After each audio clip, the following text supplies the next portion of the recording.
Hello and welcome to Mythmakers. Mythmakers is the podcast for fantasy fans and fantasy creators brought to you by the Oxford Centre for Fantasy. My name is Julia Golding. I'm an author, but I also am the director of the centre. And I was thrilled looking through the upcoming publications and films to discover Carolyn Weber, who is our guest today, because Carolyn has just put out a book and a film project called Surprised by Oxford. You couldn't really find anything more on brand than that. So Carolyn, tell us something about yourself. Thank you so much, Julia, for having me here. Yes, I have an MPhil and a DPhil in romantic literature from Oxford, and did have a wonderful experience there. And I am currently a professor at New College Franklin. We moved recently to the Nashville, Tennessee area, and I do writing and speaking and teaching on faith and literature and the intersection of various genres in that way.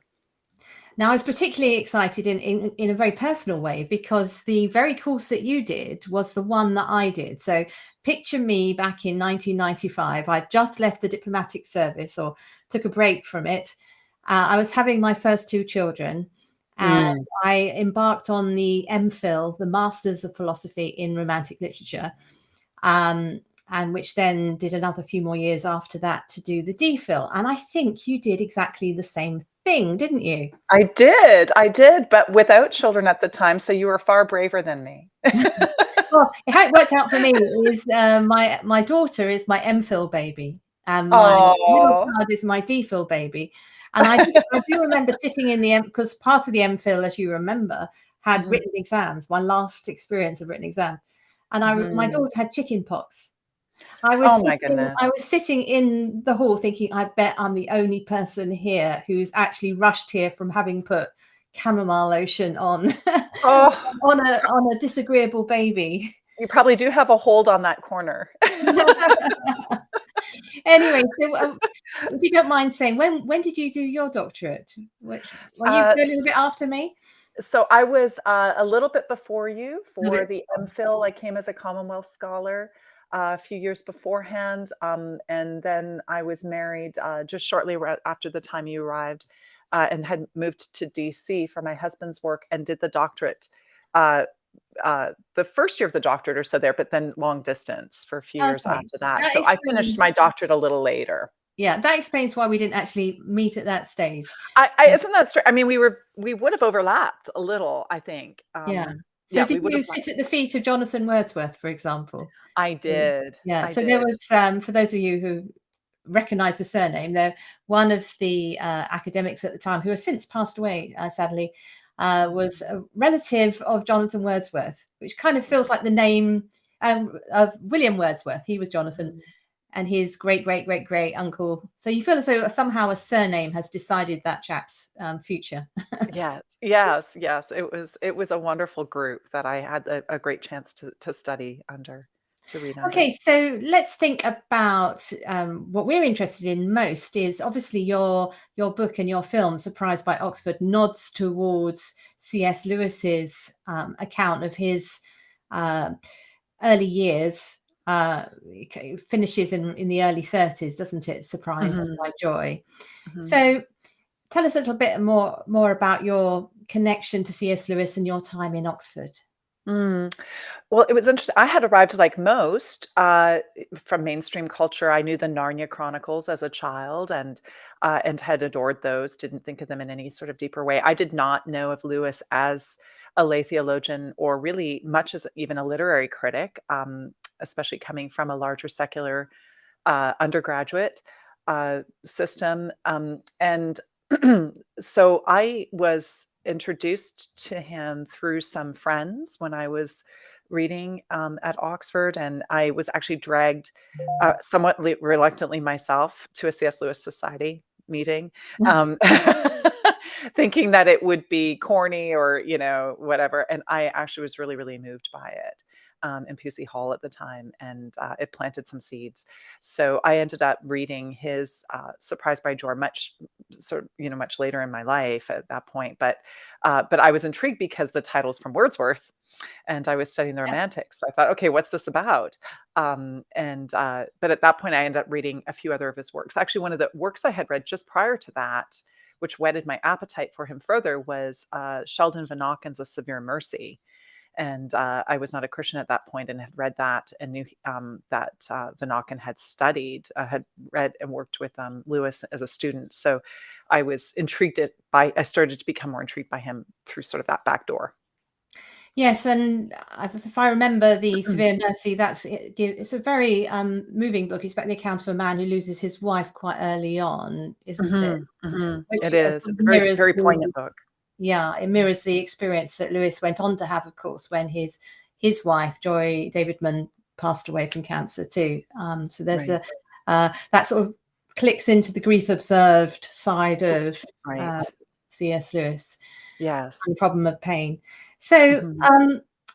you pitch up in Oxford. You find that C.S. Lewis is connecting to Wordsworth. Thank you for reminding me of that. I did know that, but my active memory. So, what did you think of Oxford in relationship to C.S. Lewis? Were you seeing him around every corner? Did you feel haunted in the nicest possible way by the Inklings? Oh, I felt tremendously haunted by virtually everyone who's thought a thought, beforehand when I arrived at Oxford and sort of feel it in the walls, but increasingly so. At first, no, I wasn't even aware of the Inklings, until, again, being with friends and then going to the Eagle and Child or the Bird and Babe ourselves, and the same thing with Tolkien as well. I'd known, Hobbit, Lord of the Rings as a child, and I had a mother who was a voracious reader, and I was always really blessed by that, and somewhat sort of um, s- a very magical person herself. But I hadn't known any of his other works, or really had known of his ideologies or his friendships. I didn't know of Charles Williams, or I mean, his novels are a certain taste, and that sort of thing. So I didn't know the wider Inklings as a group in that sense. And so as I slowly began to then get introduced to George MacDonald and Chesterton, and that through and Sayers, through these really interesting friendships and their own coterie conversations, which I think as a romantic I was always drawn to because of their circles. Yeah. Then it just expands roots in terms of connecting and reading other ideas that I was really intrigued by. I mean, if you stopped any literary student of our kind and asked them name a famous literary group from the 1930s, people would say, "Oh, well, obviously the Bloomsbury The Group," Bloomsbury. which is like Virginia Woolf and Co. Um, but if you say, "Well, actually, remember how that fabulously popular genre of fantasy was shaped by Tolkien and C.S. Lewis, Hmm. and much of and the friendships between Dorothy Sayers and T.S. Eliot and Charles Williams, you've got another group who don't really kind of make it onto the university syllabus, do they? So I'm not surprised you didn't know about them. And that's They don't make it on the secular university syllabus, or in many ways. And yet when you find something like a treasure like the Wade Center with all the collection of the Inklings, and everything at Wheaton College, it's just a treasure trove of really rich ideas, regardless of your religious stripe. yeah, absolutely. And they were not the same kind of Christians at all to each other. No, not at all. Charles Williams was extraordinary with his Mhm. with his sort of secret society interest. And then you get the sort of Northern Irish Protestant, then Anglican C.S. Lewis, and of course Catholic Tolkien. So within that, you got lots of flavors of your Christian ice cream, if you you know. Um, okay, so what brought you to write the book Surprised by Oxford? Oh, that's such a big and deep and wonderful question. It was not something I intended to do, I set out to do at all, Julia. I was an academic and was used to writing, mainly researched work. And uh, but my experience there, especially over the course of my first year at Oxford, of reading these other thinkers and exploring a life of faith, and then eventually myself becoming a Christian, uh, had really sort of been sitting in my heart and my head. And I certainly didn't proselytize to students. I was teaching at different types of universities, but in private conversations with students, or students who were asking or whatnot, my faith was a topic. And I also had felt that I really wanted to share the story and write more about it for my friends and family who did not have a faith or who had questions about it similarly to myself. So I wrote it really quite personally, in a sense, actually more for sort of me and God, and me and this audience of friends or family members and students who kept prompting and asking. And I had written a couple of chapters that were foremost in my mind at first, and then tabled it, wrote a bit, tabled it. And did for some time, largely actually at the time I was untenured in the secular system, and was really warned not to publish something about my faith until I had some sort of job security, and even then, perhaps not. So there was that wrangling until something in my life really actually changed that, and made me realize that where the line in the sand was for me, regardless. But it ended up being longer than I anticipated. I think as English lit people, we have a lot of words. But I also felt it was important to share post-conversion as well, what that was really like, kind of being in the world and not of it, that Heimlich and unheimlich sort of existence, and that it's, yes, it's an amazing experience, and spiritually moving and deep, but there's also this reality of trying to now navigate a new world and a new way of being. And I wanted to share that as well. So I had actually ended up writing it over several years, but I ended up writing the rest of it quite quickly. You'll probably understand this, after I was on my first sabbatical, and in Santa Barbara, when I was teaching as a guest lecturer or guest teacher for Westmont College, and I had 3 children under 3. So I had twins and my little girl, and that was the greatest sort of incentive for overcoming writer's block, in terms of hiding and finally getting it done when I had moments, and it brought it together for me. Yeah, so here's a sidebar for creatives here. When people ask me about writer's block, and because I started my career when I was on maternity leave for my 3rd child, usually my first thought is, I didn't have time. Right. Because it was like, Writer's block is a luxury. baby goes to sleep, right, quick, Right. and you Yes. pretend you don't hear the first cry, thinking, oh, you're going to go to sleep again, aren't you? I'm I in a really know. exciting I bit. can write up until a certain volume. Yeah, no, so absolutely. So just putting your book alongside Surprised by Joy, for those who are listening who perhaps can't remember the details of Surprised by Joy, he actually finishes the account when he sort of calls himself a deist. It finishes, it's not like a whole version of it. He sort of says that, and going further on was when I eventually became a Christian. He's actually more interested in his journey is having gone out of having a sort of childhood faith into a kind of atheism of the First World War, and as a young academic, and then having these conversations with Tolkien and others, Owen Barfield, that brought him back. So you're actually taking the journey further on as to what ordinary life looks like beyond that.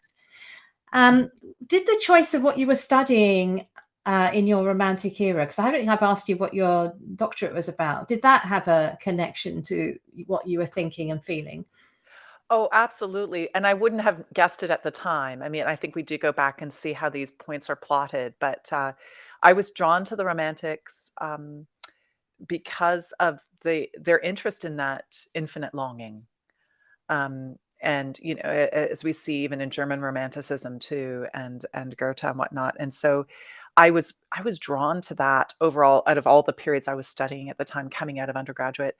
And so I think that seed was already planted. I was also really interested, Julia, in world religions. So how religion and was being shaped and whatnot in England and the Commonwealth by colonialism, but also in the infiltration of the Orient and ideas and things there. But how and how many of these particularly second generation romantic writers were writing abroad. They were not writing in England Yeah. themselves or in Britain themselves.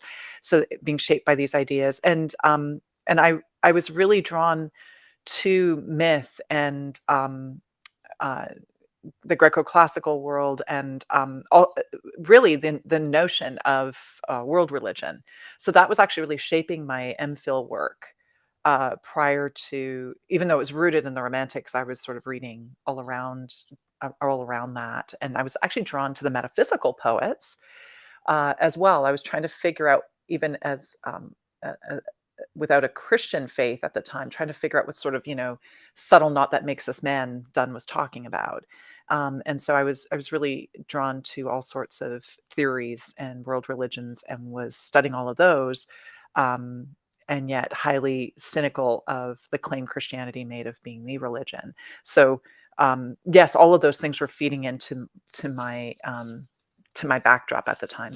Yeah. So if you're doing the second generation romantics, just for people who perhaps don't know, there's a difference. So the first Mhm, generation are, roughly speaking, they're Wordsworth and Coleridge, mhm, and William Blake, who's a kind of on his own figure, mhm. and sort of minor figures like Robert Southey and others. And then you've got the next generation coming along who think they're all hopelessly fuddy-duddy by the time they get there.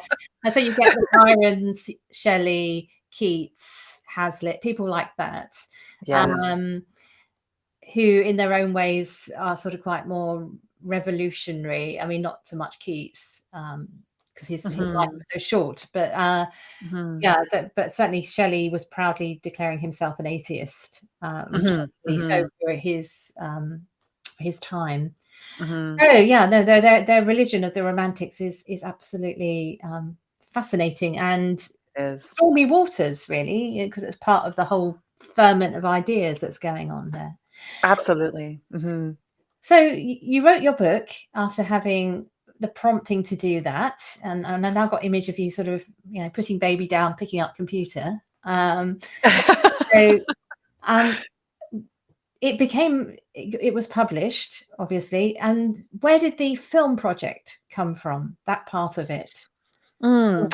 Well, because is that and yeah, the latest version, latest iteration of this is via the it's film? Yeah. yes, it's much later. I mean, I certainly didn't, see that coming either. I didn't anticipate writing a memoir nor, a film, but, several years ago, I mean, Suppressed by Oxford was published about 10 years ago or so, and here and there, I'd had different requests for documentaries or student adaptations or something to be done. There had been a few queries, and, I hadn't really taken them seriously because I wanted to be very careful with the story and the integrity of the story.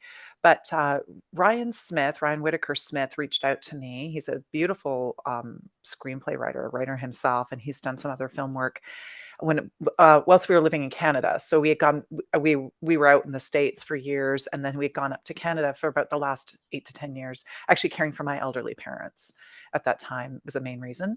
And, he was quite doggedly so reaching out. At first, I thought this wasn't, gonna be serious, and until my agent, Mark Sweeney, who's always cared for me and my family, very, very lovely man, said, "I think he's actually quite serious. I think he's Mm. actually really quite good."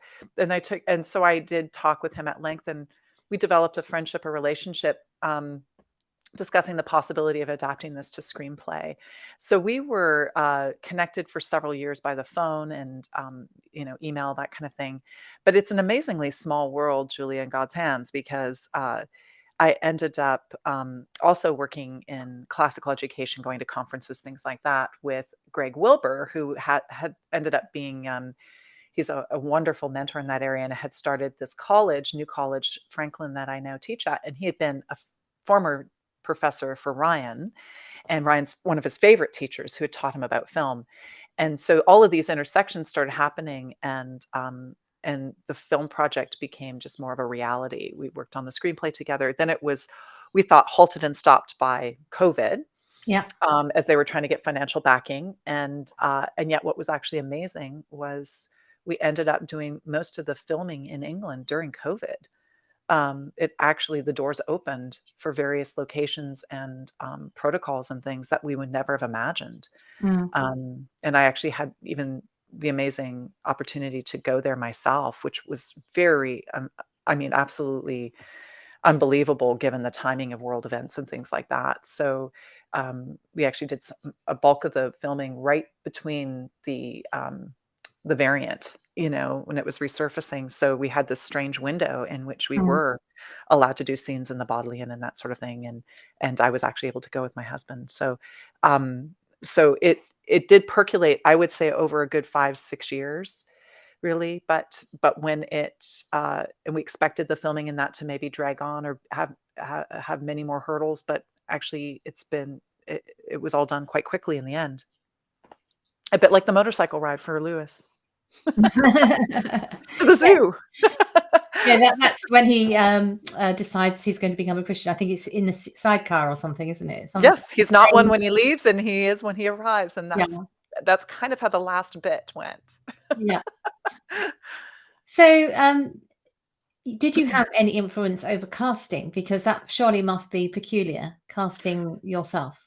It's very peculiar, and I feel very safe speaking, especially to a romanticist about this. It feels like a doppelganger. Although a much more attractive and lovely doppelganger in my case. And my husband laughs that he has hair. But So you had to cast yourself? yes, I didn't have any say in the casting. It's a strange experience because they consulted me on some things, which was really lovely. They didn't actually have to. You're sort of when you're making a film of a book, it was an interesting learning curve. I they did consult me on some things, but actually technically it's sort of an adaptation of its own. Yeah, So I was not consulted with the casting. I didn't have any say in that, but I thought that who they casted were fantastic. And I did get to meet many of them. Just Rose Reed, who plays myself, which is a really surreal, strange thing to say, is just a delight and a very talented actress and a very beautiful person. So that was a great honor to have her do that. But also, I think it was, and she's a fellow bibliophile.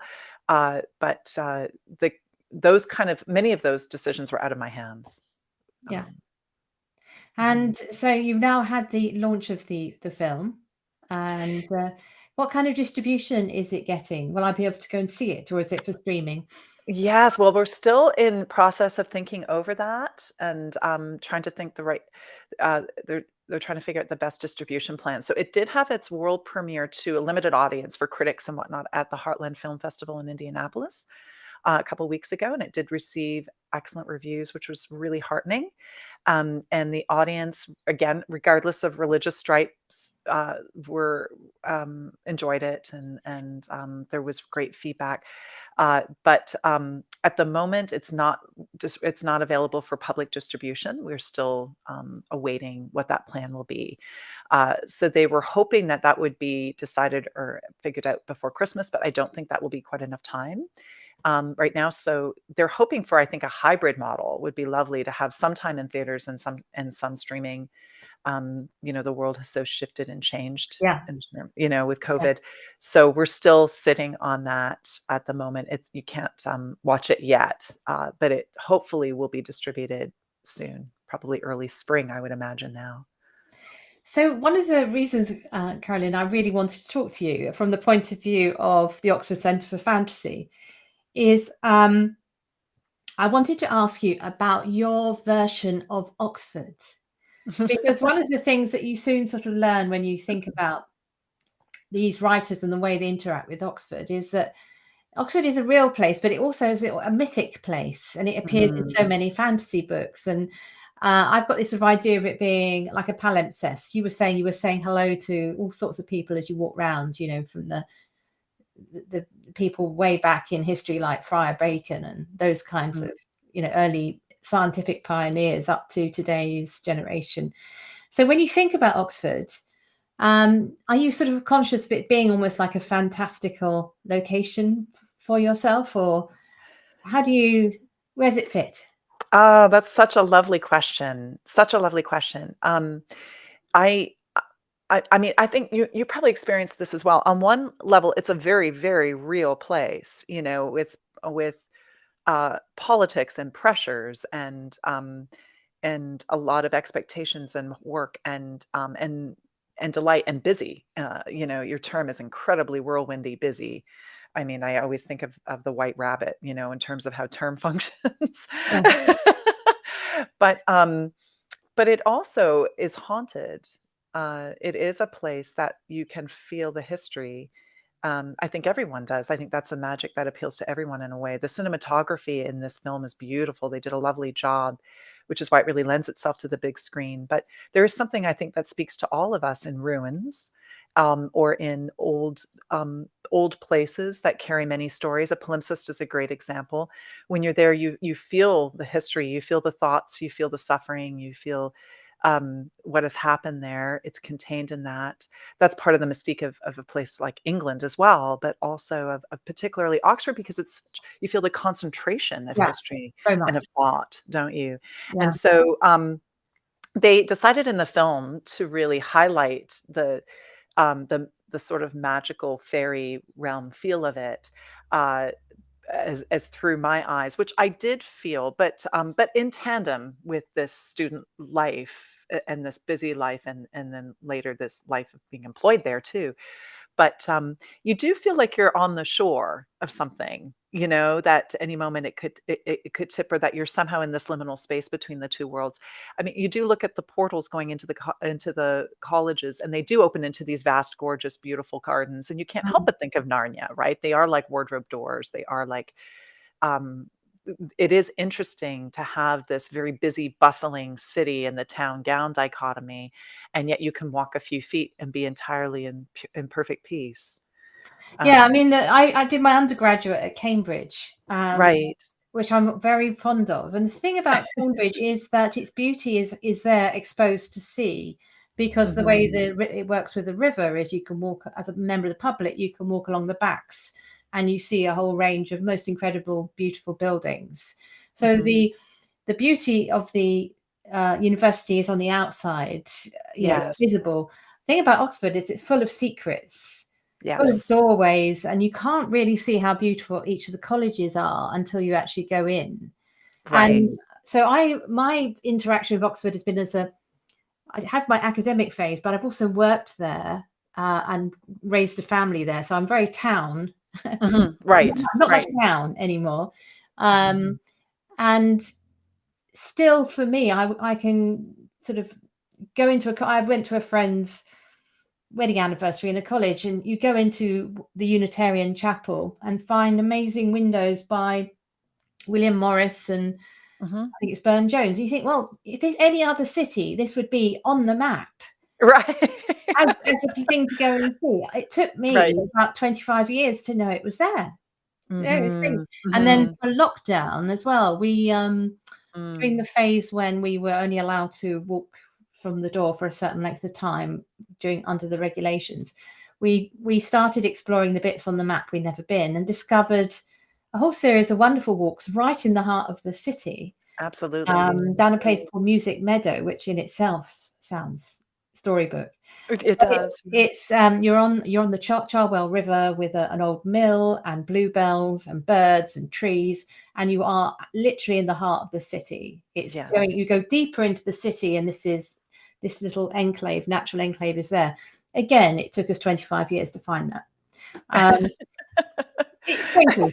So I agree with you that I think Oxford is a place of doorways, and of course the biggest of the fantasy writers for doorways, I think, other than but an Oxford one is Lewis Carroll, Yes, because absolutely. that image of the tiny door you can't get through, because and then you forget to get the key when you eat the cake, or Right. that frustration. He Yeah. sums up that sort of being on the wrong side of the door thing. Yes, Oxford it definitely does reward the seeker, and it does remind you that, things not everything's seen, there's the unseen Yeah, as well, and, yeah. so that it is very there is a magic to it that's very real, in that sense. Yes, but also the danger is you romanticize it because there is some cutthroat academic Absolutely. stuff going on. So it's probably quite a good counterbalance that one of the most famous television programs here about Oxford is Inspector Morse, where people are dropping like flies. Right. Murders in every quad. So, and Dorothy Yeah. L. Sayers, of course, is famous for her crime fiction. So we also spawn, a lot of violence too. Oh, yes, yes, and there's I mean, it's a fallen city like anywhere else, there's people and human interactions and lots of But political it's not as intrigue. dangerous as it's made out in crime fiction. No, no. It's actually a very safe city, really. It is overall, Yeah. yeah, I think so. So, moving away from Surprised by Oxford to your specialism in the Romantic era, this is one of the great periods for fantasy, though people perhaps don't associate it with that because we call it Gothic fiction. And Mhm. we call it the collectors of fairy tales and folk tales, like the Brothers Grimm, but also, of course, the poets were doing this too, the Romantic poets. Mhm, mhm. So it is very ripe. Some of the sort of tropes for fairy tales came into our European consciousness at this point. Yes. And Robert Southey is credited for being the first person to write down Goldilocks. I don't know if that's true or not. Oh, I That's didn't a realize kind of that. strange fact. I remember thinking that's weird. Oh, you know what? I think I do recall that because of his relationship with Coleridge's children, wasn't it too? Yeah, Or no, yes, yes. That's right, that's right. So, Carolyn, do you have a favorite Romantic era fantasy story or poem that we should try to read? Oh, there are so many, and it's such a wonderful, dense time, um, and I'm drawn to Scottish nationalism in that as well. I think it's really interesting in terms of the folk stories there. Um, I but off the top of my head, I think one of the most important and beautiful to read is Coleridge's Ancient Mariner. Yes, yes. Have you Mhm. read the wonderful Malcolm Guite? Yes, Yes. So, if people who yes. want to read a wonderful biography of Coleridge plus an explanation of the Ancient Mariner, Malcolm Guite, who is also a Tolkien expert, has written a wonderful book Mhm. based on it.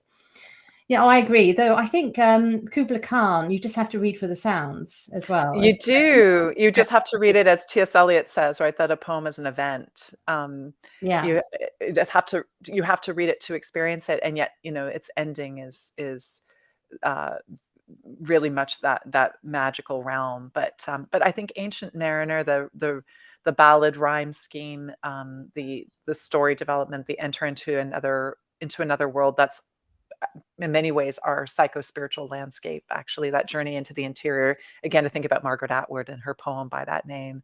But it's such a it's such a beautiful, rich, otherworldly experience, I think. perhaps we should get you back, Carolyn, to talk about Coleridge because I haven't yet done a podcast on him. But he, of course, the Romantic writers and fantasy is definitely a podcast we should do. Oh, that'd be fun. So just to finish up, we always have a where in all the fantasy worlds is the best place for something. We've done inns and magic swords and so on and so on. As we have both done academic things with small children, Mm. rugrats at our knees. I thought I'd ask you, where in all the fantasy worlds is it the best place to be a parent?